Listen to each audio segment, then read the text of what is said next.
আসসালামু আলাইকুম রহমতুল্লাহি ওয়া বারাকাতুহু। সম্মানিত প্রিয় মুসলিম ভাই ও বোনেরা, আর ইসলামী টিভির পক্ষ থেকে সকলকে জানাই আন্তরিক মোবারকবাদ। আজকে আপনাদের মাঝে আলোচনা করব 5 ওয়াক্ত নামাজের সময়সূচি, তাহাজ্জুদ সেহরির শেষ সময়, ইফতারির শেষ সময়, নামাজের নিষিদ্ধ ওয়াক্তসমূহ, সূর্যোদয় সূর্যাস্তের সময়সূচি, প্রত্যেকটা জেলা বিভাগগুলোর নামাজের সময়সূচিগুলো আপনাদের মাঝে আমরা আলোচনা করব।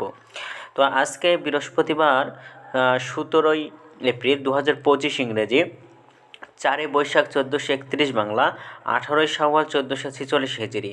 ঢাকার মতো পার্শ্ববর্তী এলাকার নামাজের সময়সূচিগুলো তুলে ধরছি, তারপরে অন্যান্য জেলা বিভাগগুলোর নামাজের সময়সূচিগুলো ধীরে ধীরে আলোচনা করব।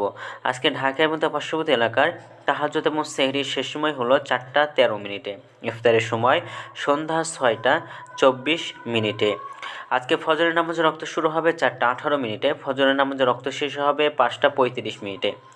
জোহরের নামাজের রক্ত শুরু হবে 11টা 59 মিনিটে, জোহরের নামাজের রক্ত শেষ হবে 4টা 23 মিনিটে।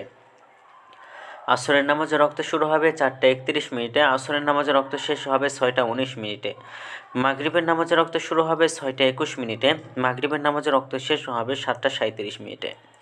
এশার নামাজের রক্ত শুরু হবে 7টা 38 মিনিটে, এশার নামাজের রক্ত শেষ হবে 4টা 17 মিনিটে। নামাজের নিষিদ্ধ ওয়াক্ত হলো 3টার সময়, সকালে 5টা 36 থেকে 5টা 51 পর্যন্ত, দুপুরে 11টা 53 থেকে 11টা 58 পর্যন্ত এবং সন্ধ্যায় 6টা 5 থেকে 6টা 20 পর্যন্ত। এর মাঝখানে যতটুকু সময় থাকবে, এর সময়ের মধ্যে আপনার কোনো প্রকার নামাজ আদায় করতে পারবেন না। আজকে সূর্যাস্ত যাবে 6টা 21 মিনিট, আর আজকে সূর্যোদয় হবে 5টা 36 মিনিটে। এগুলো ঢাকার মতো পার্শ্ববর্তী এলাকার নামাজের সময়সূচি।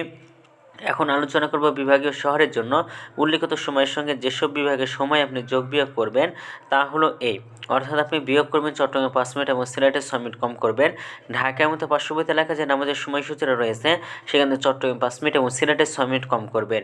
যোগ করবেন খুলনাতে 3 মিনিট, রাজশাহীতে 7 মিনিট, রংপুরে 8 মিনিট, বরিশালে 1 মিনিট বেশি করবেন। ঢাকার মতো পার্শ্ববর্তী এলাকায় যে নামাজের সময়সূচিটা রয়েছে সেখান থেকে। তো আজকের ভিডিওটি এই পর্যন্ত এসেছিল, আর এই সূত্রগুলো আমরা নিয়েছি ইসলামী ফাউন্ডেশন থেকে। ভিডিওটি ভালো লাগলে অবশ্যই চ্যানেলটি সাবস্ক্রাইব করে পাশে থাকবেন। ধন্যবাদ সকলকে। আসসালামু আলাইকুম রহমতুল্লাহ।